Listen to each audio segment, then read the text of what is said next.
You're listening to Living Free, your podcast for a life full of freedom and magic.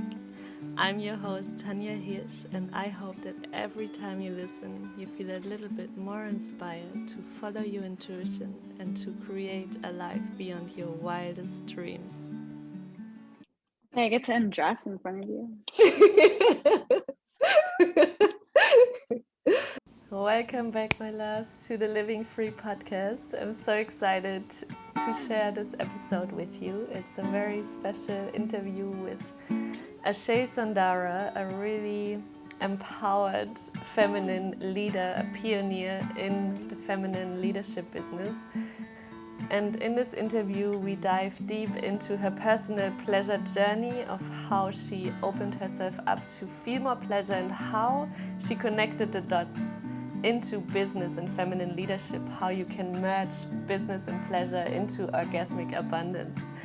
And I can't wait for you to listen to this magic and the wisdom of her words that she embodies with every cell of her being. And before we dive into this episode, a little reminder about the Pleasure Sunday this Sunday. So if you want to make this Valentine's Day a special one, this night is for you. I will be guiding you through a sensual dance practice, through a tantric breathwork session that really opens your bliss body, and then through a sacred breast massage that can open your heart and your sensual capacity to feel pleasure in your body. And it's a very sacred and safe space for you to explore your pleasure, your bodies, your sensuality. And I would love to have you. The early bird price ends on Friday. So if you want to join, make sure to sign up before it ends. And I can't wait to guide you through this sacred practice with like-minded sisters on your side. I will link it in the show notes. And now I'm so excited to share with you this very special Soul Naked episode with Ashae Sundara. So welcome to the podcast. I'm so excited to dive Soul Naked with you today. And the first question I would like to ask you is, what does living free mean to you? Well, first and foremost, what just happened 2 moments ago felt really free to me, that I had this is the naked podcast. We were about to hit record and you're like, oh wait, by the way, remember it's the naked podcast. And so, oh my goodness, the freedom that to be able to meet that moment, the freedom to be like, oh, okay, yep, that's what we're doing. Awesome, right? And so in that vein, living freely to me means choosing to experience life in the way that we are wanting, which sometimes takes a devotion and a discipline and a certain path, but leads to freedom, leads to openness. So yeah, living freely means choosing to me, and also devoting to choose. I love that answer, and you really embody it with your life and just being you. And I'm curious, I would like to know, how was your personal journey when it comes to pleasure? Have you always been this embodied feminine leader, or was there a step-by-step unfolding of your pleasure capacity in your journey? Yeah, definitely step by step, for sure. I mean, there was a moment in my life before I ever even began down the tantric, feminine, embodied pleasure path, where I recognized that. So my journey starts many years ago when I was on birth control for many years growing up. And when I stopped taking those pills, I had my hormones crashed, my health crashed, and I lost my period for 2 years. I lost my libido. I broke out in acne. So much happened that I've been for years, I'd been recovering from for years. And I found one of Layla Martin's courses on the jade egg, and I didn't even know that I wanted pleasure. I didn't even know that I was disembodied in my feminine. All I knew was that I was devoted to healing my body and to helping to bring my cycle into more regularity again. And once I got into that container and that course, I recognized, oh my gosh, all of this has been shut off. Like my relationship to men has been shut off. My libido has been shut off. I didn't even know that. I didn't even, like, self-pleasure wasn't even in my horizon. It wasn't even where I was, thinking of myself. So yeah, I mean, it was definitely shut off, but once I turned it on by experiencing it, by putting myself in uncomfortable situations of finding those parts of myself that were shut off, finding the parts of myself that were numb, that were disempowered, that weren't able to feel. And once I started turning all of those on, it started to become a mission of mine to continue that path forever for myself, because of how much beauty it brings me from the inside out and healing it brings from the inside out. And then, of course, it became also part of my mission in the world to support women in finding that place of empowerment and depth from the inside out as well. So it's a long story to answer your question, but no, like it really hasn't always been this way. Um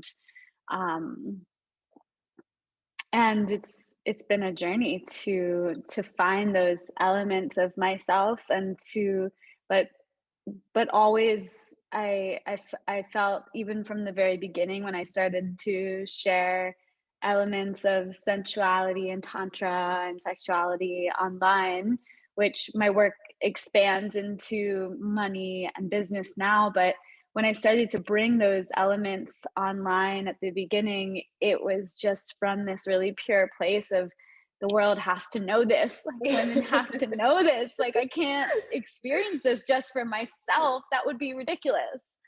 So, yeah. I loved it. Thank you so much for sharing. And I think a lot of my listeners are in that place right now where you have been, where they feel like, oh, I wasn't even aware, but I am shut down and there are feelings being suppressed in my body, and I don't really allow myself to feel all the emotions. And also my capacity to feel pleasure is really small, because sometimes I meet many women that think the clitoral orgasm is like the peak of the iceberg and there's nothing more. But when you dive into this field of tantra and pleasure, it's like just a tiny piece of what we are able to experience with our beautiful bodies. So when you take us back to the moment you felt like, oh, wow, there's so much to open up to, and there's so much I'm opening my door to, what were the tools that helped you the most to really crack open these layers of conditioning, of shame, of guilt, of allowing yourself to feel it all and to hold yourself in this container? Yeah, two pieces that I want to share that come up. One is that I've worked a lot with Um, I've worked a lot with the crystal wand. So working with a crystal yoni egg or a crystal wand to help bring full sensation back to our bodies. When we are using things such as vibrators, or even if people are still like looking at porn, there can be a numbing and a turning away of what's really there. And when you start to pleasure yourself with your own body, your own hands, or with crystals, which have healing energy from the earth, you can start to allow what's really there, whether that's a memory or pain or a thought from yesterday, or even if like you can just be processing what's going on in your relationship, allowing these things to actually come up. And when the pleasure is super, super exaggerated in unnatural ways through things such as vibrators or porn, what can happen is it can override what's actually there. So it can block you from actually opening and unraveling layers of pleasure that are only accessible through slowness, only accessible through allowing yourself to feel the full spectrum of emotion. And, you know, even boredom, even anger, like allowing those elements to come up as you are exploring your body. That is, I mean, one of the biggest tools that you can offer yourself. And then I would say the other piece that I worked with, that I had in my life, that continue to have in my life, is powerful relationship with another being, to explore with someone that you trust completely, that you can open your heart to. Because a lot of people have a disconnect between sex and love, actually, and that can be at the core of the block between like having the ultimate pleasure. Because to have things such as cervical orgasms, you've got to have so much trust, you've got to open your heart to yourself, to life, to the moment, to the person that you're with. There's got to be this like unraveling of everything, really, because orgasm is really a letting go, it's a surrender, it's a trust fall into the moment. And so like there's so much to be said about having a trustworthy partner and having boundaries to who is not trustworthy, who is not like good for you, and choosing to cultivate relationship with someone who has your best interest in mind and in heart, and who wants to open you, who wants to experience you as a more open, flowing, radiant goddess, and them as that, or if they're a man, experiencing them as, you know, a powerful, strong, masculine being. So through you as that. So those two pieces, like really exploring yourself, allowing all emotions and sensations to arise and letting yourself have space for all of it. And then on the other side of things, like really having a trustworthy partner that you can explore with and open with as well. Yeah, totally. Thank you for sharing. That's so powerful. And I experienced it myself because I've been single for 4.5 years before I met my partner. And I always had a lot of sexual energy, but parts of it were suppressed for sure. And I used a vibrator often because I thought I didn't have time. I just wanted to get over it. It was just something I used to, you know, release energy if it was tensing up. And it really started when I discovered breast massage, for example, or just how sensual touch can open the capacity to feel pleasure. We're sometimes so used, especially when we use a vibrator. I had one of these satisfiers that suck, and I felt like I was, if I just used my hands, it was kind of numb in the beginning because I was so used to this motion that's so unnatural that I stopped using it for a while and really explored my body just with my own touch. And also to allow my heart to open. And that's when I met my partner, that I didn't know these kinds of orgasms were possible. And it's really through the communication with him, the open communication about everything, that I usually was too afraid to share, and really have the safe space to open to that and to allow this connection to be there. Sometimes it's just the touch that gives me these waves of bliss and these ecstatic states, but I think I wouldn't have been open to that without the hard work, the opening the heart. Is it for you the same? Like, how was your journey of opening your heart in relation to the pleasure journey?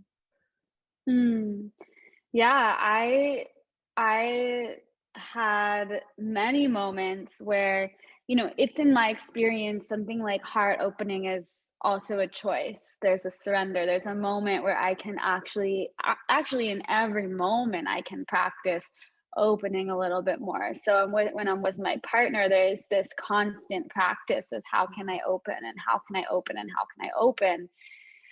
Now, in the past, like right now, I'm with someone whom it's almost like I can't help but open because of just our embodiment together. But in the past, it was more so a conscious choice. Even though I was with a really safe partners in the past, it was a different I just feel like there's different levels of heart opening. There's the choice in every moment, and then there's which is practice polarity in action, and then there's the moments where, for example, a conversation where you like have this like, I feel really seen, or I feel really understood, and the heart just naturally opens, right? So there's this really natural like, oh my gosh, my heart is simply opening right now because I feel seen, I feel understood, or I feel met, or I got to bring this part of the conversation and I've never talked about this before. And that's really like, oh, okay. I feel open now. But then there's the choice. I can open in any moment. I can open in any moment. So both of them are great. And I feel that they're just different levels and different ways of practicing openness. But yeah, the more the heart opens and the soul opens to the other being, or if it's just you, to life, to yourself, to God, the more your heart and your spirit opens to the other and surrenders to the other, feels met by the other, it creates a sense of safety. It creates a sense of like freedom, which allows ecstasy to flow. It allows pleasure to flow. And because pleasure isn't something that, the way that I like to see it is like, we are pleasure, we are bliss, we are ecstasy, we already are that. And when we align the pieces, so when there's more energetic alignment with the person in front of us or with ourselves in the moment, we can feel more of that natural inherent pleasure that we are. So it's not that it comes in from somewhere else, it's that it's already flowing within us, and we just get more fine-tuned to it, which is why if you have a conversation with your partner, something you've been carrying, you release that, you let it go. Oh, okay, there's more openness, you feel more connected to yourself, more pleasure can flow because you're more in the seat of your soul without carrying that burden that you were holding from before. Yes, absolutely. And I just had a experience last week that really fits what you just shared with what I want to dive a little bit into before we dive into the business part of your work, how you implemented these two words to merge.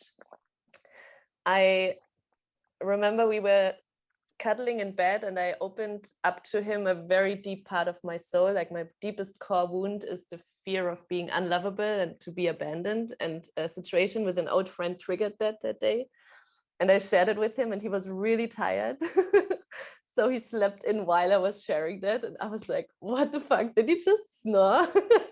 And he's like, what? No, I was thinking about stocks. And I was like, what? that makes it even worse. And then I went to the bathroom, and my normal reaction to that, if I open so vulnerable and someone like doesn't even see me or listen to me, I would shut down and just, close my heart and sleep on the other side of the bed. But I noticed this pattern and I chose to tell him like, look, this was really hurtful to me. And I feel if you don't listen to me in these moments when I open up so much, I feel like I have to close down to protect my heart, and I'm not feeling like I want to share this with you anymore. And I was so scared to say that because in the past I didn't have emotional available men, but he said, okay, let's sit down and talk about this. And we sat in front of each other and he listened, and I told him with tears in my eyes what I was feeling.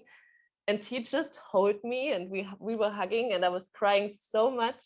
And in this moment, I could feel, that was the first time I really felt it. It felt like liquid gold around my heart, that felt really like physical healing in my heart. And it was so, even pleasure in this moment of this deep sadness and this deep being held. It was so beautiful and expanding for me.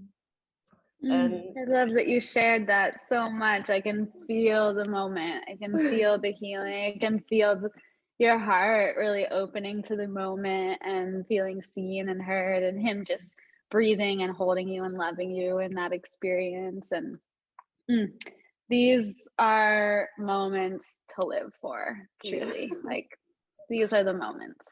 Yes. Totally. And I think so often we close our hearts and then we still sleep with our partners, but we're not completely open. And that's when we feel like when the problems and bad come in a relationship, when we choose to stay closed instead of open, because that means we are vulnerable and we have like a lot of fear to be attacked on an emotional level, to be hurt. Yeah, no, for me, it's all about liberating love. So liberating the love between the two of us is liberating myself and opening myself, because if I'm closed to him, then he doesn't have anywhere to step into. I'm not serving the third entity of the relationship itself. We all suffer. So if you're closed down by feeling hurt, whether that's from a wound or from your childhood, which likely it is, right?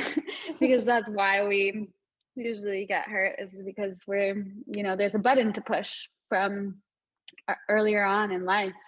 And when that button is pushed in my world, I've got to move it in some way, whether that's my own process, finding a creative way to process it in the moment with him. That's it. There is no other choice. It's got to open. There's no choice for it to just for me to tell myself, oh, it'll, hopefully it'll pass. If it's alive, it's alive, and it gets to take up space. And that doesn't mean there always needs to be a conversation about it. Sometimes that's the medicine, and other times there's other ways to move the energy, other creative ways to dance with it and to liberate love. And conversation is just one on the bucket list of options. But the thing that you did there is that you didn't settle for a half love. Like, you didn't settle for somewhat love. Like, you said, this is what I want love to feel like. I want to be a scene in this, and it's important to me, and I'm going to take a stand for that. And you were met in that, and that's so beautiful. Thank you. Yes, it was a very special moment. And I feel like not only in relationships, it's in every area of our lives. We always have the choice. Do we close down and choose the safe part, even if it means we numb ourselves and our feelings, or do we open and choose to stay open, even if it means we could get hurt and we could lose someone or something? So how did you connect the dots? Because I think you're such a pioneer in this business of the art of connecting these feminine pleasure arts and the art of living with love and business. Well, both journeys have always felt equally as important to me. So the journey of union, polarity, love, and feminine embodiment, and pleasure, and then the journey of purpose, dharma, like abundance, living my mission and serving the world. Both pathways feel equally as passionate, equally as important in my own personal life. And for a long time, I felt like they were two separate paths, that they were two different routes. And in some ways they are, because you can totally take the entrepreneur route and have nothing to do with pleasure. And you can totally take the feminine embodiment route and have nothing to do with business. Yeah. But for many of us, both are important. And I recognize that if both are deeply important to me, then both are deeply important to the world. So essentially, what it started to come by was that because my devotion to both was so strong, like I just started, as I would be practicing one, I would be finding metaphors of the other. Or as I would be teaching one, I would be using what I had experienced in my practice earlier that day. And I started to find the ways in which they actually communicate with one another, right? And they coexist, because I am my business, right? In a lot of ways. Now this deep into my business, I've had my business for 6 years now. So this deep in, I feel like in some ways my business carries me, but the way that it started was that I am the one, right? I am the one that is building this. I am the one that is speaking this. I am the one that's creating this. I'm the one that's supporting this to live on this planet. And who am I? I am the one who practices the feminine. I am the one who opens in pleasure. I am the one who experiences these deep communication moments, these heart-opening moments within partnership or within myself. And so what I started to experience as I grew my business was that the more I practiced what was so real and true to me, what was so important to me, which was the feminine embodiment work, what I started to realize was how it was impacting and how much more confident I felt, how much more clear I felt, how much more radiant I felt, how much more powerful everything that I was doing was becoming more intentional, right? Because to practice any form of sexual embodiment like we're speaking of, there's intention, there's consciousness, there's presence, there's slowness. And so when you meet yourself there, it's like you can apply that anywhere. And so I just started applying all of those same principles to my launches, to my work. I started to, if I'm doing a polarity practice, for example, with a partner, and I'm dropping into my feminine embodiment, how do I do that when I'm on video? How do I do that in my business when I'm with a client? I started to almost like experiment and try and find all the ways in which masculine and feminine dynamics were inside of business, and where I could find myself, and what I could change about business itself, because business itself has more of a masculine energetic to it as a whole.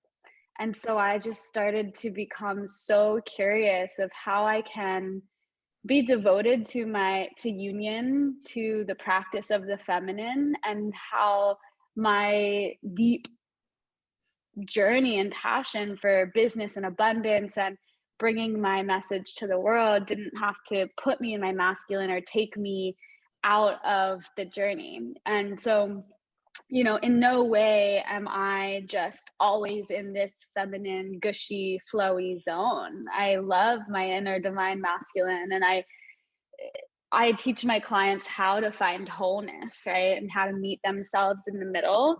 But it was the devotion to both that helped me connect the dots and helped me to see that I want to bring feminine frequency into business as much as possible, and to play in the energetics of things and the magnetism and the pleasure and the joy and the creativity, and like really bring the feminine frequency to the business world in a bigger way than I've seen before.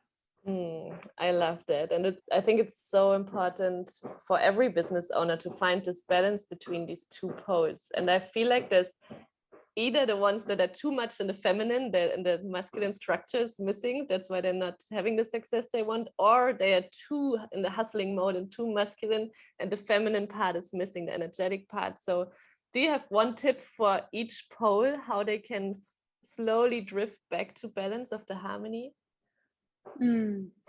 Well, a lot of people think that in order to find balance, or in order to like call in more of your feminine or more of your masculine, that you just need to do a thing. Like, for example, if you're more on the hustle, work side of things, and you want more flow and feminine, the sort of mentality is like, put on a song and dance and feel pleasure. But if you're doing that and you're not addressing the underlying pattern as to why you're actually in the energetic that you're in the first place, then you're just going to be putting like quote unquote feminine practice over the masculine energetic that you've built up.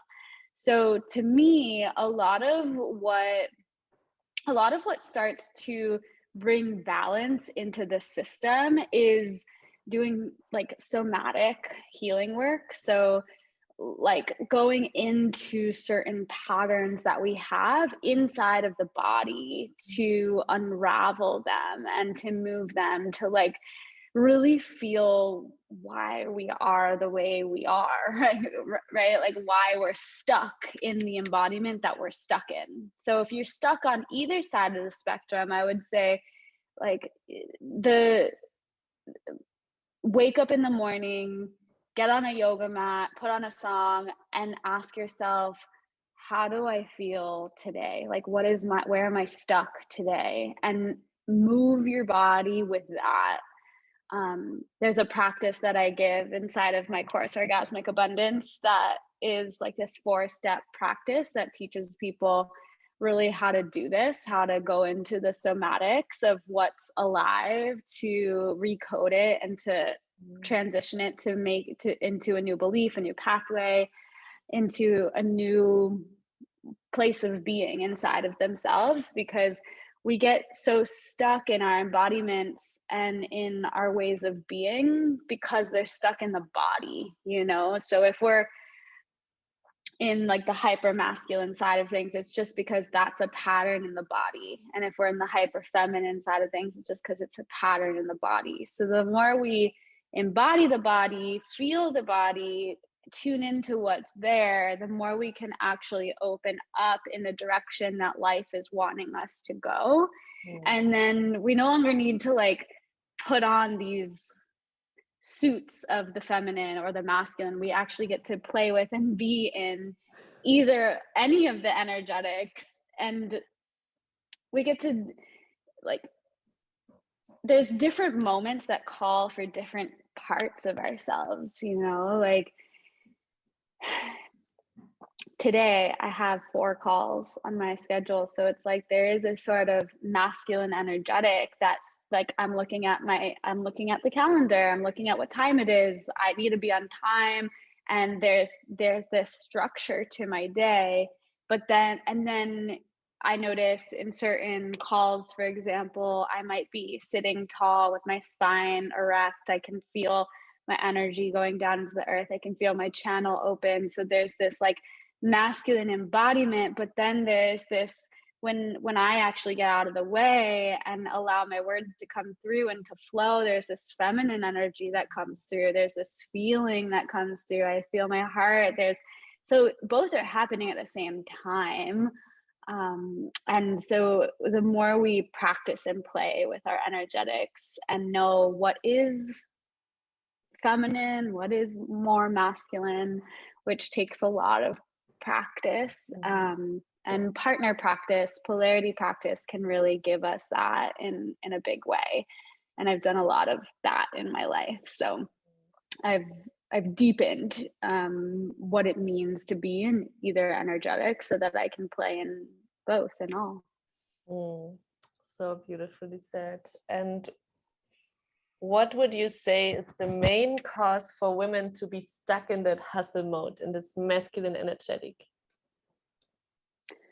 So the first thing is that I don't think that hustling is masculine. I believe that the true empowered masculine is concise, fast, clear, potent, quintessent, gets things done, but is not hustling, is not like stressing and pushing and forcing. That more so feels like a wounded masculine energetic, because it's trying to make up for the concise energy that it doesn't have. So when the masculine is toned, it will say, I have 30 minutes. I want to write a post. That's what I'm going to do today. I'm going to get it done. Here I go. Here's the writing. I'm going to put it out there. Okay, done. Move on with my day. That's not hustling. That's just getting something done. That's the masculine. So when people say that they're stressed and they're doing so much and they have so many hours that they're working and they're hustling and they're that's not masculine to me. That's just a mess. That's just like, that's just messy. That's just messy. And so actually most people who are hustling in a hustle energetic actually need more masculine, because they actually need more precise, fast, potent work. And then they need to move on with their day. And that to me is the masculine. Like if he can get the thing done in the least amount of time, that's what he wants to do. I was actually in a group of friends, and it was a goodbye party for one of our friends, and the guy said something like we've got 30 minutes, so let's get the most out of our time. And everyone started laughing, because it was like, that's a clear example of the masculine, right? It's like aware of time and wants to use it in the best possible way. So if you're hustling and you don't want to be hustling anymore, stop calling it your masculine and actually call in the divine masculine into your being. Call in the part of you that knows how to move in precise ways, and then move on into something else. More like move on to something else, enjoy your life, go for a walk, do something else, but don't stress yourself out and then call it the masculine, because that's not true. So true. But I see it so much in women that they have this belief they always have to do, otherwise they feel like they haven't done enough or they're not worthy. They always, no matter how much they do, it's never enough. And I think that's also a root cause of this belief or this pattern. And even if we change jobs, or if we change something on the outside, if we don't change this root cause, it will appear even in the next job and even in the next thing, because it's so rooted in our system. And yeah, you've got to celebrate yourself for all the little things. Like celebrate yourself for watering the plant, celebrate yourself for writing one social media post, celebrate yourself for, you know, creating the art for your podcast, celebrate yourself for making one phone call to the person that you've been trying to call for a week. You know, like we've got to learn how to celebrate the small wins and see them as bigger. You know, like that's one thing that I've always had in my work, is that every step, even if I make the tiniest step one day in the direction of my dream, in the direction of my more people inside of my courses, in the direction of, you know, bringing my message to the world, in the direction of building and scaling and growing what I've already been doing inside of my work, just one step in that direction a day is enough. And learning that was revolutionary in my journey, because I thought that I had to do so much. And if you look at someone who's 5 years into their business, you might think you actually have such a warped view of their journey. And I don't know, I'm just someone who fully believes in the one a day. And if at a certain point you feel inspired to do way more than one a day, then great, do way more than one a day, but not from a place of have to, but from a place of desire. So, you know, I'm doing more than 5 things today in the direction of my business growth, but I want to. I'm not doing it because I have to. I'm not doing it because someone told me to. I'm doing it because I so want to, and I so have the capacity to. But at certain times in my journey, I only had the capacity for one thing that day, and that was enough. It's always enough if you just move one step a day. So true. And even if you don't move, there's sometimes days in my business where I can't do anything because there's so much moving inside of me. And when I realized, even if I don't do anything, my worth doesn't depend on what I do and how much I do. It's such a relief. It's like the hustle has to drop when you really feel your worth, and you're just worthy by being without doing. of course, there's another can drift to another extreme. If you like, I'm worthy if I don't do anything, you can get stuck in doing nothing. But to really feel like, even if I just do a tiny thing, it's enough. Or if I don't do anything, and there are trusting that there will be other days where you will be overflowing with capacity. So yeah.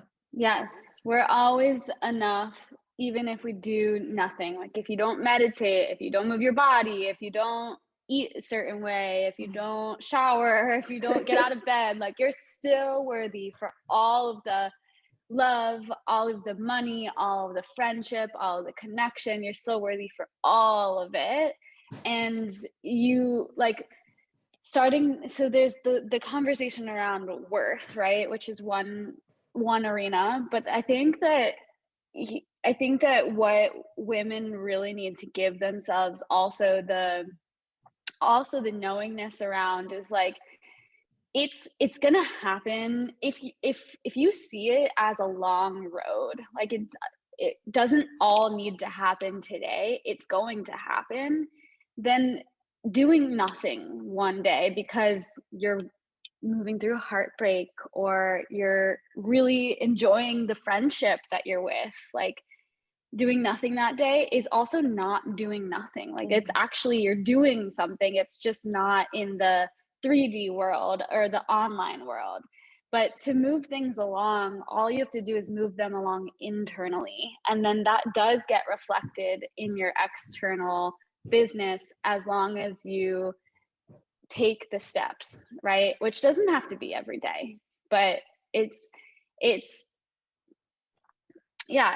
the recognition that your life is evolving you, your life is growing you, and that's evolving your power. It's evolving your channel, your transmission, your what you have to share and offer to the world. So you are constantly moving forward, even if you're not taking those physical action steps in your business. Like you're still maybe even moving faster, leaping deeper, because you're really present in your life, So, but then trust those moments where it's like, okay, now lean in, okay, now do the thing. Totally. I agree so much. And sometimes it can be intimidating if you look to women like, for example, you that you're a self-made millionaire, you make multiple 7-figure numbers. And if we just get started and we see that it looks like a Mount Everest. And I love what you said with the step-by-step, it's like, don't look up, because if you look up, it's like overwhelming and you think, I'm going to drop it because I will never reach the top. But if you set one foot after the other, it's so amazing to see when you look back, like, wow, it feels like I haven't moved, but I've already, like, I can see a beautiful view already, and I'm on the path, and I keep on going and showing up. And I'm curious to know, for your journey, when you got started and where you are now, I'm sure there was also, like every woman has, or every person, doubts and fears coming up, like, am I good enough? Who am I to share this? Like all the things that our minds want to tell you. Do you still have these moments, or are you so confident and rooted that you're like, nothing, like that you don't allow these fears and doubts to get to you anymore? For the most part, I don't experience it anymore. It's been 6 years of showing up and doing the thing and expressing and allowing myself to be seen and allowing the messages to come through. So at this point, I feel so in congruency with who I am and what I believe and what I experience. And I never share anything that's not true in my life and in my experience. I share from experience or from authenticity or from what I've learned over time, So at this point, all of my shares just feel so rooted. And when I offer something to a client or as a content or in a course, it's not fresh, it's something that's been practiced in my life. And so I don't have those same, and because I've listened to my intuition and to the calling so many times, and I've seen, oh, there's that fear, oh, there's that doubt, there's that thing. At this point, I've been so exposed. It's like the more exposed you are to certain emotions or energetics, the more you just get used to them. And then the more you know how to work with them, essentially. So at this point, when it comes to, I fully trust what's coming through.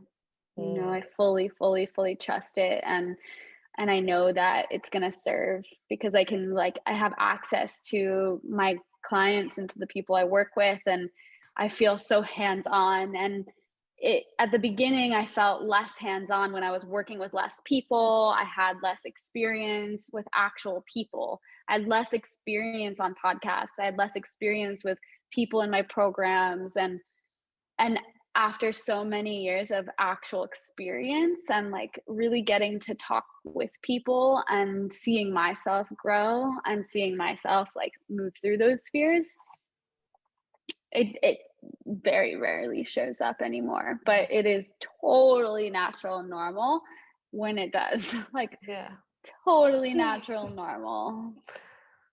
Thank you for sharing. That's so a place I think me and many are looking forward to. So, yeah, thank you. Yes, of course. And what does feminine leadership, if you would to describe it in a few sentences or one sentence, what does it mean to you, and why is it so important right now in this time of the world, the life we're living in? So to me, feminine leadership is intuitive, it's inclusive to bodies, so it's connected to body wisdom, so cycle wisdom as well for women especially. Feminine leadership to me is leading from the heart, right? The feminine gives from the heart space. And so the more connected we are to our hearts, the more we lead from our true care for ourselves and for the world.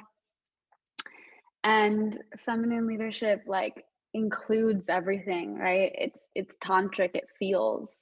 So whereas in some ways, like leadership in general, it can just seem like I am the one leading.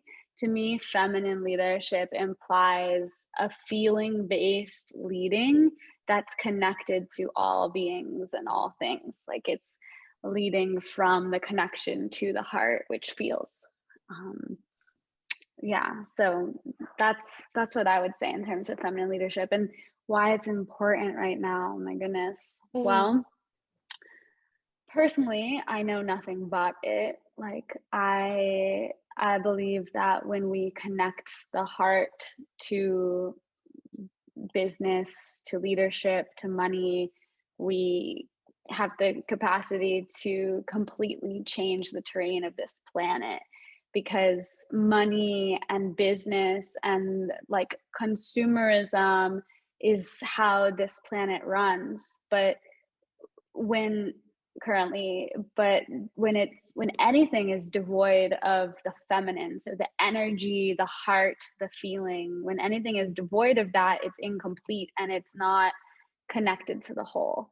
And if we keep running things that are not connected to the whole, then we're misleading ourselves, because we are everything, and you can't run a planet on masculine energy and expect it to go somewhere good. Like it's got to be in balance with all things. So in no way does feminine leadership to me mean all feeling embodied, pleasurable joy versions of doing life, but it's bringing the feminine back, because there's already masculine energetics inherent in business. And so the more we can bring feminine principle, from feminine embodiment, intuition, soul, feeling, the more we can bring all intimacy, the more we can bring all of that back into business, the more we shift if all businesses are run by beings who are in their heart, it's a really good thing for this planet, you know? So bringing the heart back to business. I loved it. And I think that's the only way how our world can also go back to balance. We need more leaders that lead from the heart and not ego-based and just money and goal-oriented. And you have a course coming up, Orgasmic Abundance, that's all about these juicy topics. Can you share a little bit what women can expect by joining? Yes.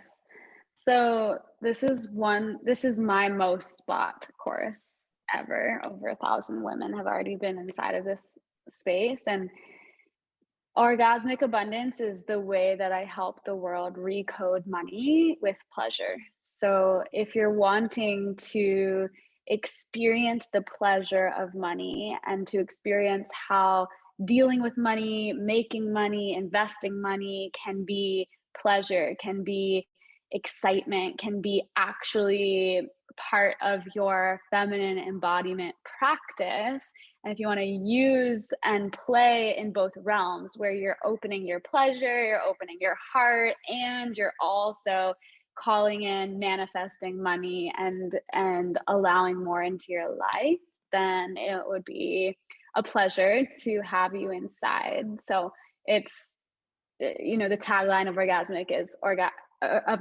Abundance is orgasm wealth. And so it's my excitement and journey to teach a little bit of sex magic and a little bit of decoding our consciousness from scarcity to really change and imprint the mind and the soul and the body that money gets to be pleasurable. That sounds so juicy. And I know you work a lot with quantum leaping, and I would love to dive into, but we are running out of time. Just if you're quantum leaping back in time and you meet your younger version, maybe there comes the age popping up, a picture of the little one, and you could tell her one message that you know now that you didn't know back then, but would have helped you immensely on this journey. What's one sentence you would like to give this version of yourself?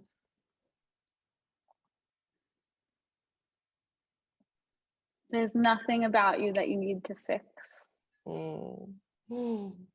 love that. It's been a pleasure to talk with you. Thank you so much for sharing all of your magic. And how can people connect with you? Thank you for having me. It was such a joy to share these pieces. And you can find me on my website, ashaesundara.com, or Instagram, just Ashae Sundara. And it will be a pleasure to support you. I share about my offerings that are going on always in my stories. And so it's always fun to catch me there. Thank you so much. You're so welcome.